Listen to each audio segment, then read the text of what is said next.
অনেক ভালো হবে।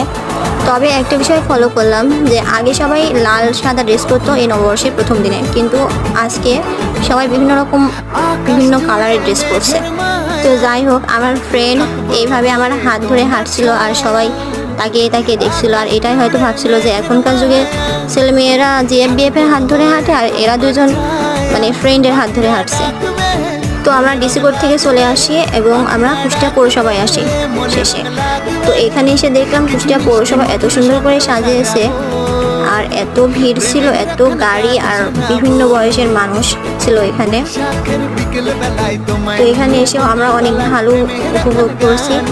আমি কুষ্টিয়া পৌরসভা কখনো আসছিলাম না, এটাই ফার্স্ট টাইম, কিন্তু আমি জানতাম যে অনেক সুন্দর। তো এসে ফাইনালি এটাই উপভোগ করলাম যে আসলে কুষ্টিয়া পৌরসভা অনেক সুন্দর। আর এখানেও সবাই পিক আর ভিডিও তোলা নিয়ে